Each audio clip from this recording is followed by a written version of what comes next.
My name is Brian McDonald. I'm a forester with the New Jersey Forest Service, and I'm extremely happy to moderate this session today. We have 3 individuals from municipalities kind of scattered across the state to talk to you guys about inventories, their experiences with inventories, and the importance of having an inventory. So I'll let them introduce themselves. They'll be much better at it than I will. So we're going to start with Barry Emmons from Riverton, if you'd like to get the ball rolling. Let's get us going here. This one. You got here. You want this one? Yeah.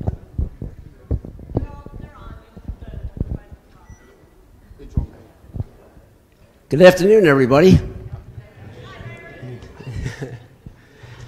You know, these conferences are fun because being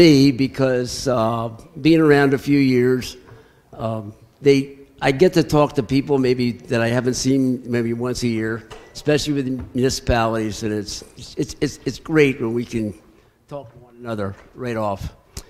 I'm Barry Emmons. I'm the chairman of the Shade Tree Board in Riverton for I stopped counting, 37 years. So, and before that, I was in Palmyra for about 5. So it's close to 40. And that gentleman asked that question this morning, how long you been here? Wow. You know, so we are a small community that's situated along the Delaware River. We border Synopsis on one side and Palmyra on the other. And we have a population, we're very, very small. We're 3/4 of a square mile. You have to think about that one for a little bit. It's kind of nice for me because I like working with a small community. But the population is 2,775. We have 2,600 trees that are on the street and in our one park. Currently, we are in the 3rd year of our 5th forestry management plan. We're one of the few communities that got into the 5. I think there's only a couple because we beat COVID. We went in before COVID hit, and then they deferred for, it's been that way ever since. We have been a Tree City, USA for 33 straight years. Inventories are just so important because I feel that you really have to know what you have out there before you can plan for the future. It's kind of like a tree nursery with an inventory of species and the sizes available for sale. They have to do it every year. And some nurseries are better than others, but you have to have a plan out there.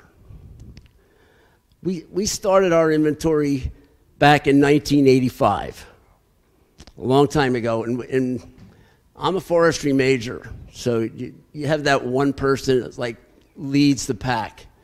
So we try to do a simple inventory on paper to start out with. And we did. And 2 members of my board, one was came from the tree industry, so he knew trees fairly well. And another one was a landscaper. So I had 2 people that I could train to identify trees. So that was the start. So we have in town, we decided to do it by blocks, and we have 72 blocks, including the park, in our town. And simple inventory, when we started out, we collected by street and house numbers. We had tree types, we had DBHs, conditions going from 1 through 5, 1 being excellent, to 5 being dead. And, we also had a remarks column back then. When you're first starting out, you don't want to have too much going on. So we had a remarks column. And in that remarks column, we did put on there which Streets, we have primary wires. We're looking at some pest problems, not as many pest problems that we have today, but we were looking at gypsy moth back then.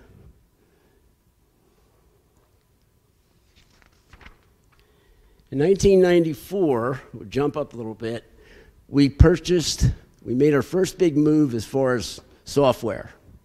And we purchased Davies Tree Keepers Junior's standalone software. Now back then it was, I think we paid $500 for it. It was kind of you think about it now, it was a steal. But we also bought a printer and a laptop computer to put it all on. And you might ask, why did I select the Davy system? It's private. Couple reasons. First of all, it was simple to use. We don't like to get complicated, so let's keep it simple. That was one reason. And the second reason, big reason for me, was that it had a work history program. And the others did not at that time. There's nothing like sitting in front of a computer, and here's a homeowner calling you, and we all have it, and we all have to deal with it. And the homeowner will say, well, you haven't touched that tree in front of my house in 20 years. And I can get back to him and say, you mean the tree that was to the left of your driveway there on the street, the red oak? And then there's a dead silence on the other end. And you say, well, here's what I have on my computer. We elevated that tree in 205. And then we came back in 215 and trimmed it. So, yeah. So a little work history is great. In 2007, we applied and received a $15,000 New Jersey Community Stewardship Incentive Program grant. That was just to re-inventory the trees we had. And we also converted the data and moved up at the same time to the Davy Tree Keeper 7, so we're improving our program as we're going. Now that program also came with technical support. It came with training. We also they geocoded the tree data. So now we have a map as well as data that's on there. Now they offer about 10 characteristics that you can use on their particular program, but they're all important. Either their wires or condition. There's various ones that you need to have. The DBH is there, and it's all the basics, but it still keeps it simple. Now, it took the shade tree, just to give you an idea how long it took to do that survey. When we inventoried the trees, it took 220 man-hours with 3 people. We did it in 6 months from 7/8 to 12/9.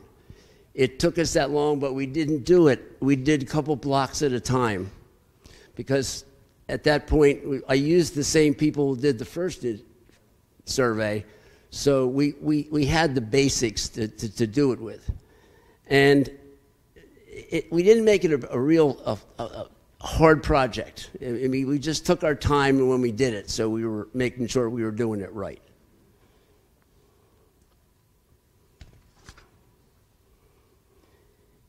Now, it takes time, and it took a lot of my time to enter the data into the computer. And when you apply for grants, do not be afraid of how much money it's going to cost, and they're going to talk about in-kind. When they talk about in-kind that you're going to put out, don't worry about that. That'll come very easily. Those hours add up. Some of the grants are 75-25, maybe 50-50, 60-40, whatever they are. Now we're going to move up again and to the present time. And last year, I don't know if you saw it or not, but there's a big push because of climate change and what's going on in the world today for inventories to be done, especially with the new community starting out without an inventory. So we applied in 2021, in late 2021, we applied and received a $35,535 stewardship grant from forestry to collect and convert the data to the Davy Tree Keeper 8. So we're still improving our own system. And it also includes training via the web. There's a 5-year subscription to them. They provide an inventory summary report and an overview map of the inventory trees. The cool part about this is that I can come here today and say that they started it on October the 3rd, which was 2 weeks ago. I got a call today. They had just finished it, so they did it in about 2 weeks, which is just super. I'm sure they're happy, and we're happy as well. They had 2 ISA certified Davy employees to do this. And the way our town is situated is that there's a railroad that separates it in the center, so they had one employee working on one side and one on the other, so they wouldn't overlap, which worked out really well. They were very happy of what went on, and it was good. So I just want to throw out some conclusions out there to you at this point. I think Riverton, the big thing we wanted to do is, education-wise, improve the connection with the town. So with this particular, with Tree Keeper 8, we're going to open it up and put it on people's computers so they'll be able to go on their own computer and learn and be able to read about the trees that are on their streets in front of their houses. Educational-wise, this should go a long ways into promoting, urban forest management progression. It should be good. I think the only other thing that I would recommend is that if you're going to do a survey, that you have to have a New Jersey licensed tree expert or an ISA certified arborist, just to make sure things are done right and are done correctly. But that's Riverton's take on this. Okay, thank you.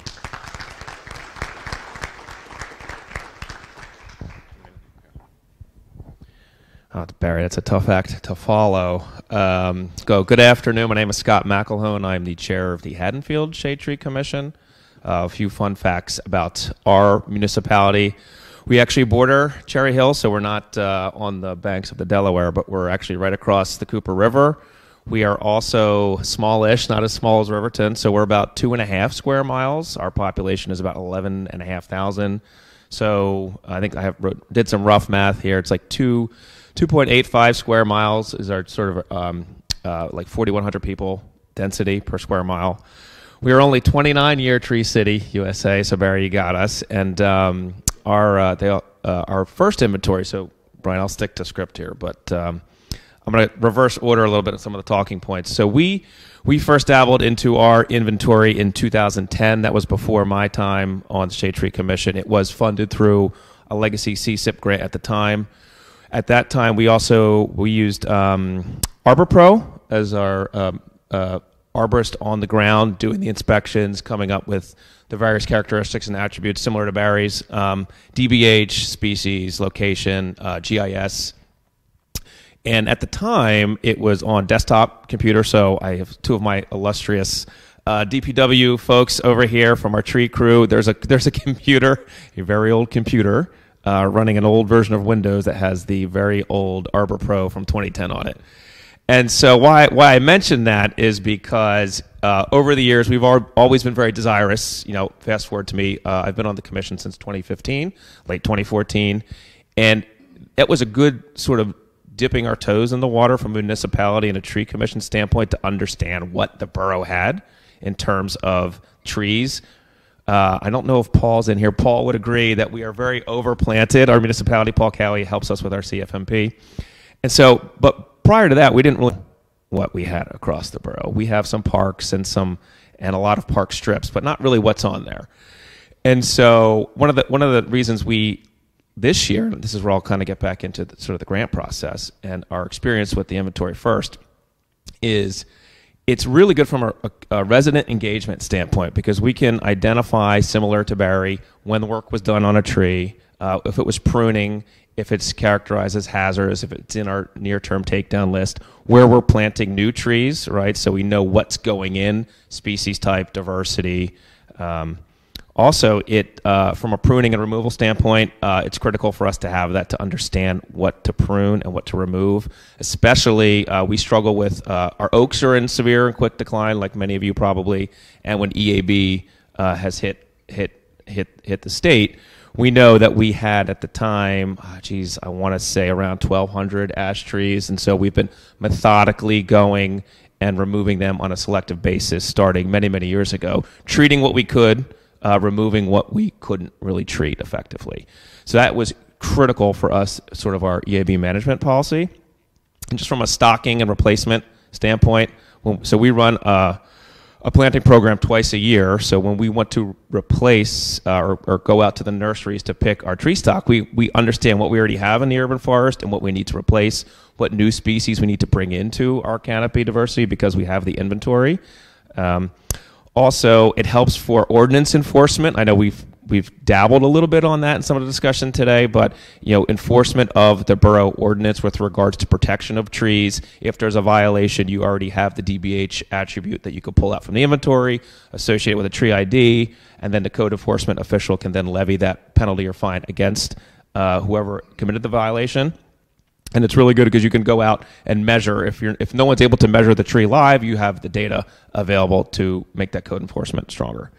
And also, we have an all-volunteer group as well. Shout out to the Haddonfield branch managers, and they are affiliated with our commission. And what their purpose is to elevate young trees and trees that do not need to have our crews and be in a bucket truck or have more mechanized equipment to do it. And this really helps them because they'll go out from December through April and they have a list of the trees from the inventory and they'll submit that list back to our tree crew of what's been pruned, where it is. So we have a very good handle on that young tree maintenance to make sure all the trees are being elevated. If we have any failures, that gets logged into the inventory. So that's all well and good for our 2010 based inventory, but it is almost 2023. And there is a lot that can happen in an urban forest over 15 years. We went through, we're still going through sort of a construction phase in Haddonfield. There's been a lot of out-migration from Philadelphia and other really metropolitan areas to our city. A lot of tear down and rebuilds of homes, which has caused a lot of issues with trees conflicting with construction. Excuse me. So having that inventory from 2010, there's a lot that can't be logged or maybe it was missed, right? And age out. I think it was Paul this morning that meant trees get old too. Trees die as well. So a lot has happened. I think the industry standard, don't quote me on this, is maybe 5 years before you need to refresh. So one of the sort of the turning points for us to go in for, this is where I'll get to the grant, Brian, don't worry, was I think last year when NJUCF decoupled the resiliency portion of the grant from the planting portion of the grant. We had historically always gone for the planting portion of the grant. We plant about 85-ish trees per season, so fall and spring, which is limited by what our water buffalo or our water truck can do. And the desire of our elected officials and our constituents was to just continue to plant the trees which had more aesthetic value than maybe redoing the inventory yet. So knowing the constituency and knowing sort of the political nature of what's going on, and then when the NJUCF bifurcated the grant, that gave us an opportunity last year after Carrie's overview of the upcoming CFMP sort of changes last year. I was able to go back to our borough commissioners and say, listen, there's changes on the horizon. They're splitting up the grant. Now is the perfect time to apply for a resiliency portion of the stewardship grant. So I just want to fast forward to now, sort of the pros, cons of the grant process. For at least from my perspective, I'll start in with the pros. I've written three grants for the NJUCF, mainly all for the planting. This is my first resiliency planting grant. But one of the positives is the SAGE system. I know there's probably pluses and minuses to SAGE. I know Pat's over there. I promised I'd stick to the pros. Once you get into SAGE, right, and you get your elected officials in there and your emails established and your borough and municipality ID, it is super easy to use and share with elected officials. Instead of going in a PDF, printing it out, scanning it, emailing it to an elected official, they'll get automatically generated updates from SAGE upon completion. They'll be kept in the loop with regards to awards, grant agreements, documentation, super easy. So there might be a little bit of pain to get into SAGE, but once you're there, you can use it not just for the grant year, but grants that come out in SAGE after that. You're already set up. It's available, again, with the availability of our NJUCF partners was huge, at least for me, in terms of understanding the platform. The last time I had written a grant, it was through the PDF version, so hadn't gone through SAGE yet, and Pat and team and Brian and Carrie and Michael at the time were very available to answer any questions. Although I would suggest as soon as the RFP comes out, get started right away. If it's just downloading the RFP, reading it, highlighting it, get the conversation started with your elected officials, just do little bits and pieces of the grant at a time. Sitting down to write a whole grant is very difficult to get your thoughts organized and actually into the grant document. Also, one other positive and a couple cons is at the end of the grant cycle, you actually get reviewer comments back from the folks who are approving and grading your grant, so which I thought I didn't expect, and it's helpful to help us remain competitive for future grants that come out. So getting that feedback directly from the panel of individuals at the state who are approving the grant, I thought was very positive. Just a couple cons. I mentioned getting into SAGE the first time is a little bit onerous, but once you're past that, it's super easy and straightforward to use.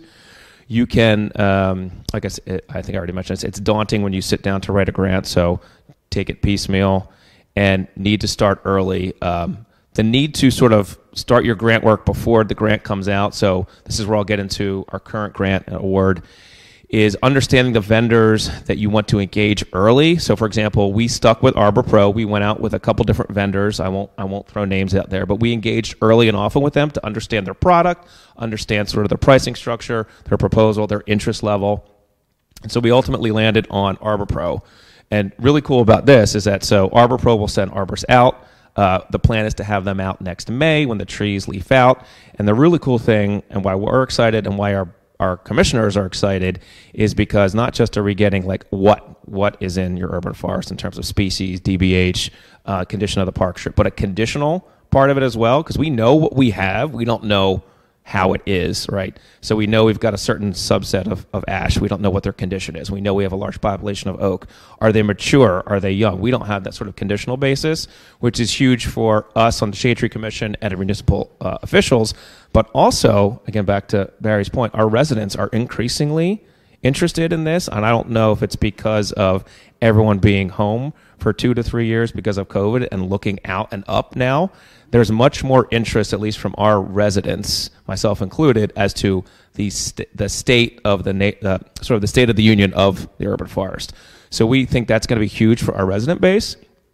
And upgrading from the clunky, I think, Windows XP or Windows 95 computer in our public works yard to a cloud-based software. So we're not just getting the inventory redone, we're getting it all put up onto Arbor Pro Enterprise, which is a cloud-based software.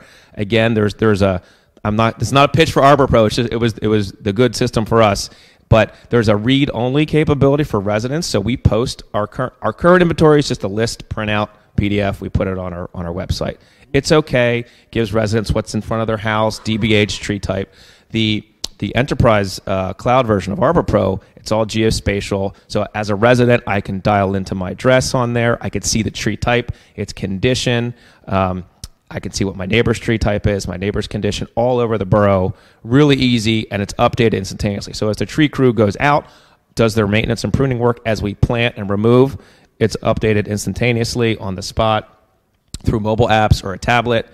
And one of the other things which we think is going to be really cool is now that we're trying to get our resident base more familiar with iTree, and specifically my tree.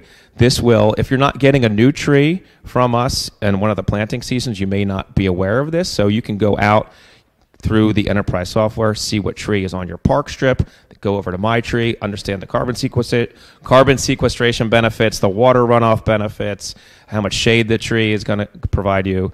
So it's a really cool natural connection point for our residents. And I think I've yammered on for a little bit. I want to leave some more time. Look forward to any questions you may have about that. So with that, I'll pass it along to our final panelists. Hi there. I'm from Holland Township, which is located in Hunterdon County. My name is Maria Elena Jeanette Kozak. I am the environmental secretary for over 20 years, but I also work for the municipality, and I'm the land use administrator. So for those of you who do not know where Holland Township is, it's past Flemington, New Jersey. It's adjacent to the Delaware River and the Musconetcon.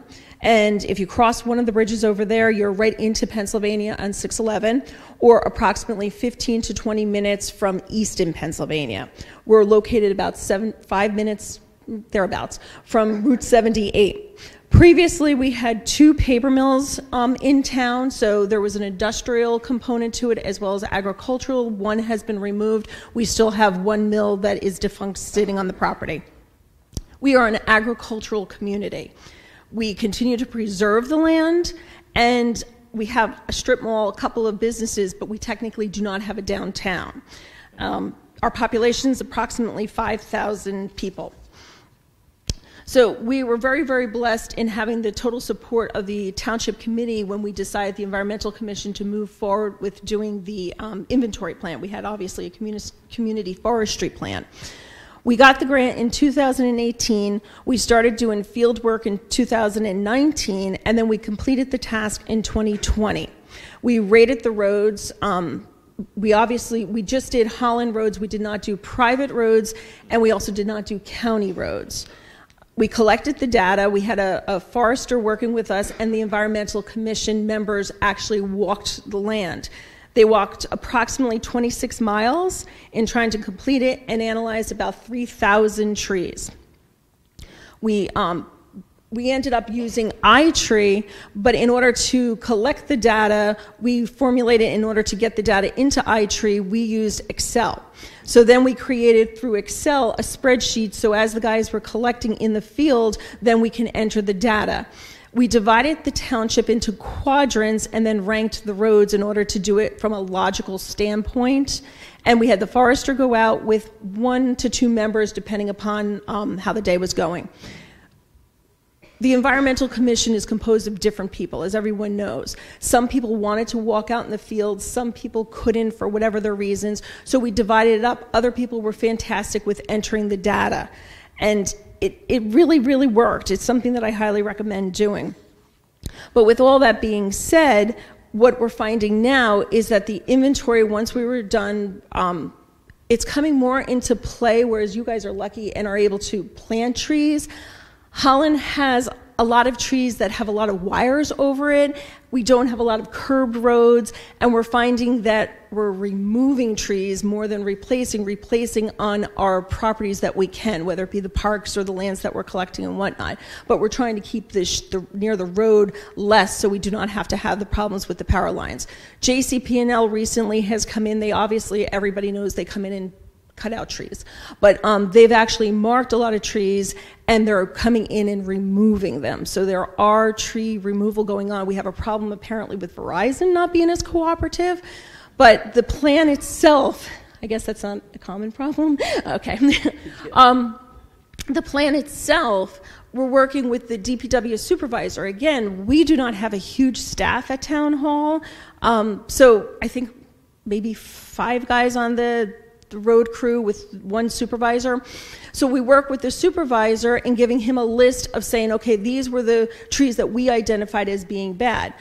He'll go through it, but then obviously the conditions of the weather and everything that are taking place have ranked different trees that we thought were concerned, he's coming across different ones. One of the things I talked to him just before this, and he said, obviously, the ash is the biggest problem. So I thought it was going to be a little bit of cross between aging out with the community, being that we were also a paper mill. They apparently planted a lot of trees brought over from wherever they originated from. So you have diversity of native as well as non-native, but the ash is the biggest problem. And we had a tree company come in recently just trying to remove them, and it didn't even make a dent into them.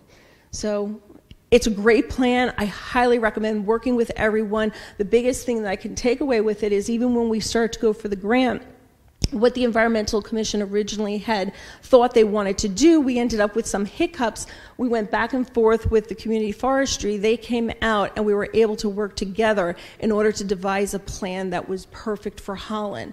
So nobody is a cookie cutter. Talk to them, try to figure out what your goals are, and then see what you can physically do. And in the end, it's the best plan you could do. So, thank you.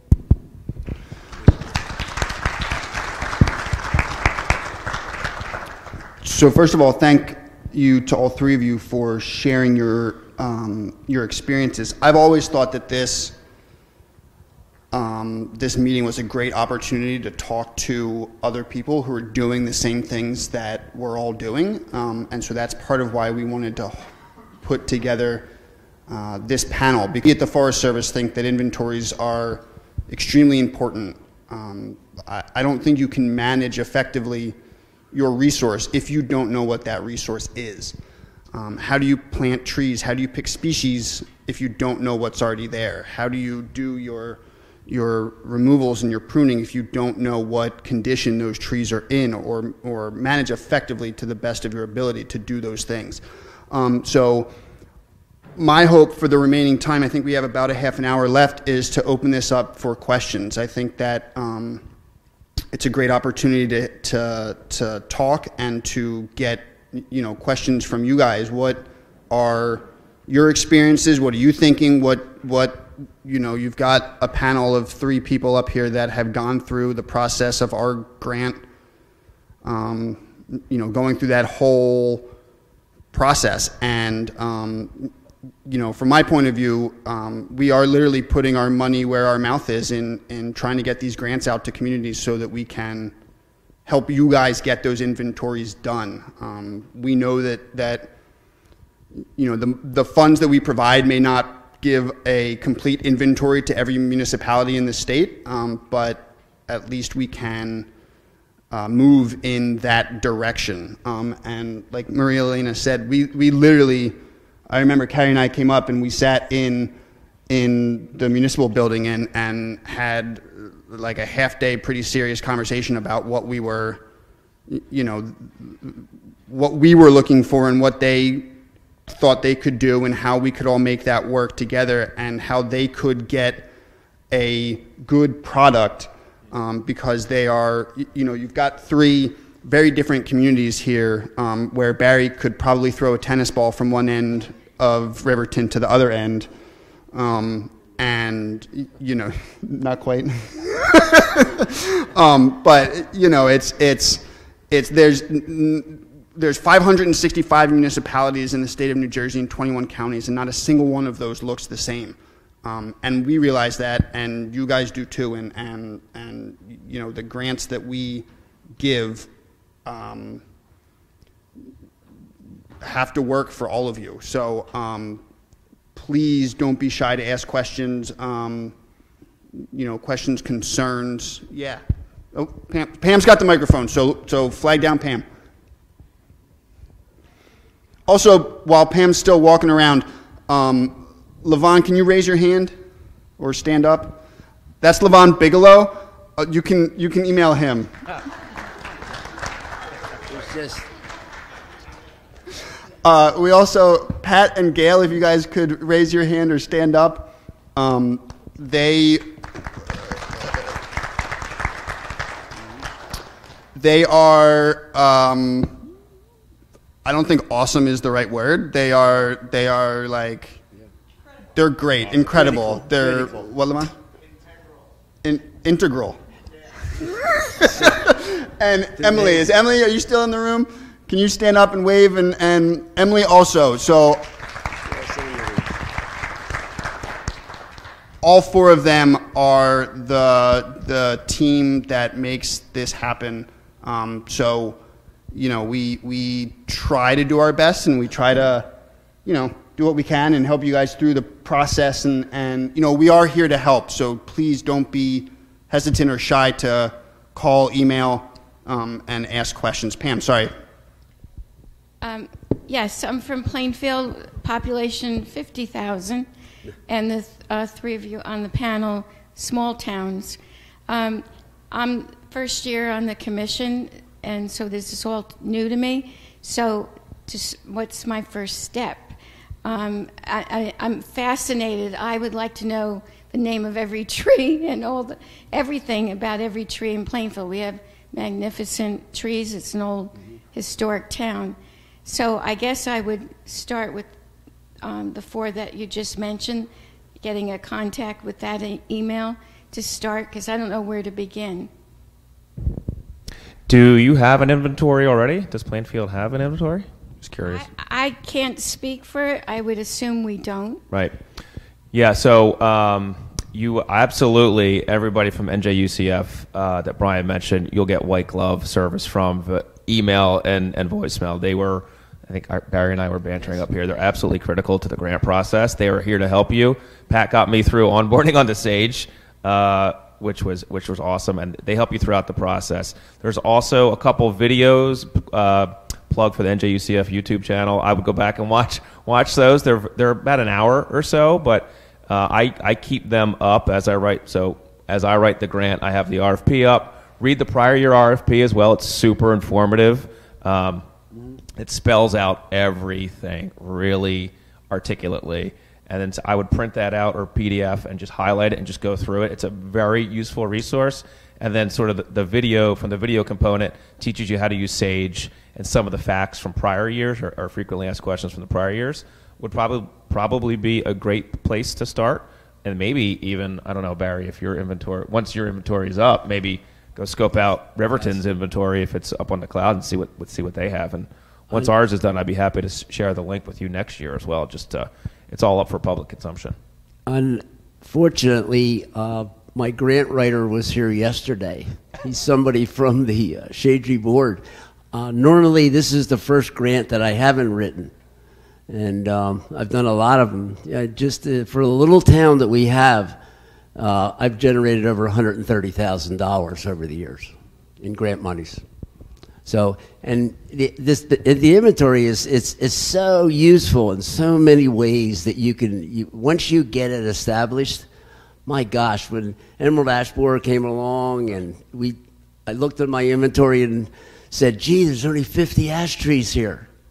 Well, that makes me happy for one, because a lot of them are now I can say, yeah, let's treat these trees. Let's make that decision to treat them. But there's a lot of decisions like that as you go along. This last inventory that Davey did, we're looking for something that the professionals are going to find, the professional arborists, that we missed as far as hazardous trees. And that's what we're looking for. This is the first time it's ever been done outside of ourselves. I mean, we try to do the best we can on hazardous trees, and I think we do a pretty good job. But all in all, this is going to be very helpful. Yeah, the inventory is critical for whatever the next EAB is, right? So because without our inventory, we wouldn't be able to treat. Now, we're only treating about 20-ish so trees with EAB treatments, but we would have no idea where they are, what their condition is, if they were worth saving. So while we're taking down 95% of the ash trees, we are able to save sort of the cream of the crop. Without our inventory, we would have no clue. And whatever the next EAB sort of insect infestation might be, you prepare now. And one quick bolt-on is, even if you don't write the grant for the inventory, think about writing the grant for the tree planting. You get to walk with Brian for a couple hours as part of the inspection of the trees. But that really serves as a windfall, right? So we went in for stewardship-funded grants so I think it's a 3-year work period. Once that closes, we go right back in. And what that lets you do is either fund 2 plantings a year, or take the windfall of what you would have spent for a planting and apply that to your cash match for the inventory. So we use that from a strategic standpoint. Just if you're not ready for the inventory, think about the planting grant, because then you'll eventually build, to Barry's point, some extra funds that will windfall that you can use as a cash match for that portion. We contract out about 90% of our work for a small town. So that's all gets entered. If we do a tree trimming, it all gets entered in there. Or planting, it may be different companies that are doing the contract, but still they all get entered in, and that's where you make your decisions from. Just real quick, what Scott said, our planting grants require an inventory. So if you are interested in applying for a planting grant, you need to have an inventory again, so that you know what you're planting, what species you have, what's already in your urban forest.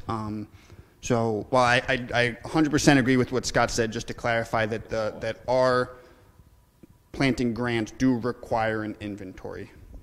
Did you have any? This is why NJUCF is so helpful. Please lean on them and do not take my my recommendations at face value sometimes. I think you also need to make sure you look at other inventories to get an idea of what you want. Then you can definitely work with community forestry in order to how to actually apply for the grant. But have an idea of what you want to do. What are you looking to? Where's your area? As I said, sitting down with them, they definitely tailored us, brought us back down from the the lofty dreams that everybody was having, and that's really important. With some of you had mentioned that you've done, when doing pruning, that's all recorded in your database. So if you prune one quadrant of your town, you've elevated and safety pruned. So are you going into each tree and updating that information that was done in May of 2023, or is there a holistic way that you do it?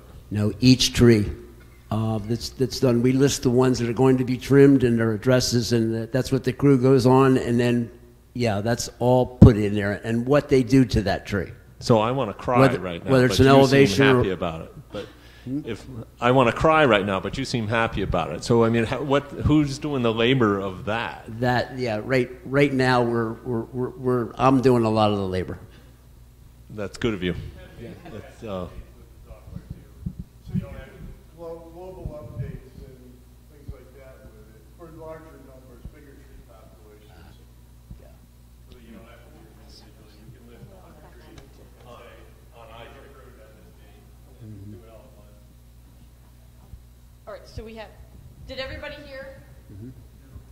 All right, here. So we're going to do that, and then we have a comment, and then 2 more questions. They just said that the specific software that Barry in Riverton uses, that they can do batch updates. So theoretically, Barry's going in and updating, individual trees, whether or not that's his particular, prerogative to do that, as opposed to they're saying that you could do a batch update for the, if you know that the whole quadrant of town was whatever pruned in this month and year, they're saying that you could do, like, as a group, that update. Whatever it is that Barry uses. Tree Keeper, sorry. Tree Keeper 8. I just wanted to let you know that I'm a small town also, and we haven't done it yet, but we're really excited in Lopakong to do our first ever inventory. Good. Our DPW does our maintenance for the trees, and they're really excited about us getting the inventory and getting the software, because I'm buying him an iPad. And he's going to be the one that's going to input the data, and he's happy about it because it's going to give him a tool and a means to better know where his trees are. So it's kind of a win-win. So if you can partner with your DPW guy and get him excited about it and give him a tool and a shiny new iPad, it goes a long way to helping. That's a great comment. Sort of a two-part question. There is not a grant for inventory. There is not a grant available for inventories. Am I correct? There is. So they're on a specific timeline, basis. So like today, you couldn't go onto the website and apply, but they come out on a yearly timed basis.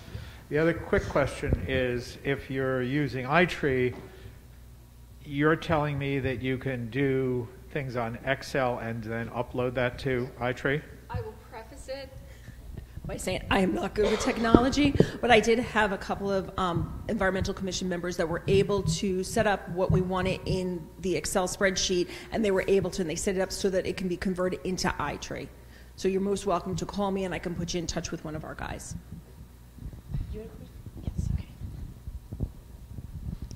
This is just slightly off topic, so I'm sorry. The gentleman from Haddonfield, you mentioned Haddonfield branch managers. Yes. What liability umbrella are they covered under? Are they covered under the Shade Tree Commission? That is an excellent question, for which I do not have the answer right now. However, exchange email. One of the good things I like about these sessions that Brian mentioned is the ability to sync up and share knowledge. So if you want to, I'll write my email down for you and ask me. I'll be able to get that answer for you. I am not 100% sure, and I don't want to give you the wrong impression. Thank you. You're welcome.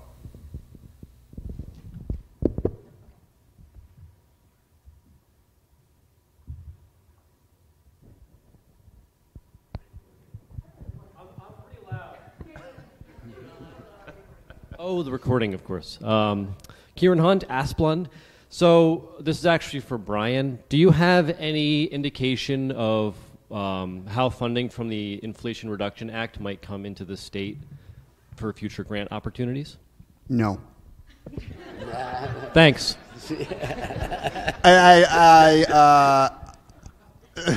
I hear rumors that there's a whole, like literally a boat of money coming, but I don't have any idea what that looks like, what that means, what it needs, what it's targeted to, what those details are that I could share. Hi, Matthew from Matawan. Just had a question. We're at the point where we're going to do our first tree inventory, I think probably 40 or 50 years. Does the tree inventory cover everything, or do I have to ask for specific types of things to look for, like age of tree, opportunity? That's a great question. There are minimum, Brian, keep me honest, there are minimum requirements, if you're going to go for a grant, sort of grant-funded portion, there are minimum requirements in the RFP, like attributes that you can basically cut and paste and deliver to whatever vendor you're thinking about engaging. And then there's a litany of other options you can get in addition to that sort of base requirement for the grant. I can't remember. There's at least 3 attributes, like DBH, species, and condition, I think, are the 3 for the grant. But you can get well and above that. You can get an arborist recommendation. So as they come out and do this field work, they can give you a recommendation. They can give you a maintenance, either a maintenance recommendation or a potential pruning schedule, all with additional price, of course. So there's a litany of other options you can get if you, depending on what software or company you might use.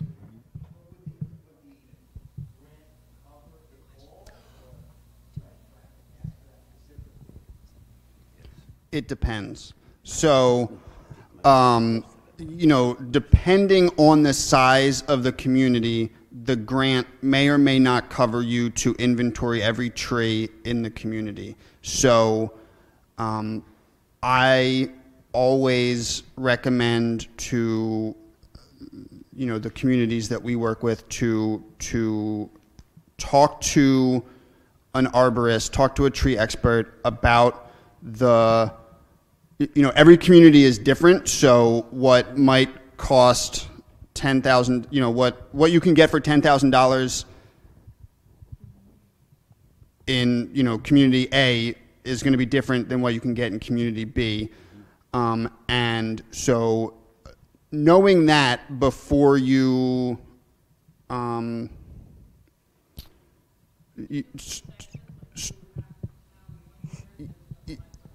the question is, can you do it? Can you get a grant to do one part of town, or quadrant number 1, and the next year, or down the road do quadrant number 2, and then do. We have some base requirements for what you need to collect. We don't tell you where you should be collecting that information. That is it's very dependent on what you want to get out of your inventory and what the purpose of your inventory is for. So we have had in the past inventories for tree risk assessment. So, you know, to all they're doing is trying to make sure that the trees that are a potential risk are accounted for. So that might be on the main street and the more highly populated, you know, driving around and doing sort of a level one, this is what we need to look at, as opposed to, you know, every single tree, every attribute that you can think of, you know, a list from here to the back wall. So the answer is that it really depends, and it depends on what your goals to use that inventory are. So while you know, you can do part of a town, you can do a section of town, you could do a survey where you're covering the whole town but not doing each individual tree, so that you can get a statistically significant, you know, sample size of your municipality, so that you can make educated management decisions based off of that. So I would say when you get to the point of, you know, taking that next step, that would be a good conversation to have with us to say, you know, as we did with Maria Elena, Pam made a joke that Maria Elena said that we brought them back down to earth, and Pam said that I ruined their hopes and dreams, and I would say it was somewhere in the middle of that you know, we had a very frank conversation about, you know, here's what you know we can do, and we think you guys can do, and trying to make all of that sort of, you know, those circular pieces fit into a square box. Sometimes, you know, working with municipalities, but I would say, you know, let's have more of a conversation. But there's no reason why you can't make it work for Matawan. Yeah, for sure. I don't know that I really answered the question, but Pam, yeah. Hi, I'm Marcia Longshore from Bound Brook. We are also working with Arbor Pro, and we've just recently had delivery of the end of our data, we think. And my question is, you mentioned that the public was really interested. How did you get them to be interested? Oh, good question. So we have our Shade Tree Commission has a space on the municipal website that over the years, so our first inventory is 2010, so folks are aware that it's there, and it's just a printed PDF version that's on there. So not every resident knows about it, but over the last couple years, we've established, you know, a Facebook presence for the Shade Tree Commission. The borough has a public relations director it's brought on board in the last couple of years to point people to that, to let them know, hey, it exists. They may not be able to sift through it. Geez, it's like 100+ pages of just, you know, an Excel printout in a PDF, but they know it's there. And so what we think with the cloud-based version is we're just going to swap out the links. There'll be a PR campaign from the borough. Again, our elected officials are very interested in this from an engagement standpoint. So using the borough's public relations sort of arm to push that message out, and I think I don't know who you're dealing with at Arbor, maybe Chris and his team. There's a read. Read only is not the right version, but there's a read only version that you can put out there for this, and we're just going to slap it right onto our website, harness the borough's public relation arm, their social media handles, and just some grassroots folks in the town who are interested in it. And we hope, at least we'll see how it plays out, that's going to really help. Because right now it's, you know, it's just here's your tree ID, species, DBH, and there's not a lot to get excited. If I'm a resident, I'm not getting excited about that, right? It's just an Excel printout. I want to know what type of tree it is. You know, how much can it save me from from a shade perspective? We're trying to promote this My Tree as well, right? From a resident perspective, there's more to get excited about when you can see it on an equivalent of a Google Street View. It's more personal than just an Excel printout. So we think that there'll be more engagement there. Would love to talk shop once we get ours delivered next year on that. I have another one for you, too, that can promote the public's interest. I do walking street tree tours, maybe once, maybe twice a year. I take 25 trees and it takes maybe an hour and a half, 2 hours at the most. Also, in the last 2 years, we've developed a self-guided tree tour where you can go in the Borough Hall and pick up the map, and it involves 25 trees. And they can go from one to another. It's in a small area, take the same amount of time, but that definitely generates interest in your town. Hope that helps. I just want to say one thing about our inventory. I think we underestimated how many trees we had in town. So we were it was a little bit of a crunch time at the end here, but I think we finally got it sorted out. So don't underestimate what you have. We were also counting stumps and vacancies, so take that into consideration with what money you apply for. That's an excellent point. We overestimated a little bit with what we think we have in our urban forest, and the extra that we overestimated we were going to have deployed into the fringes of our parks, because we don't know what the heck's really in there, because that wasn't in scope for our last inventory. So what we don't have on street trees, that number will be redeployed into the fringes of our public parks and green spaces, because we don't really know the structure of that, and there's increased interest from our borough officials to understand that as well. Very good point.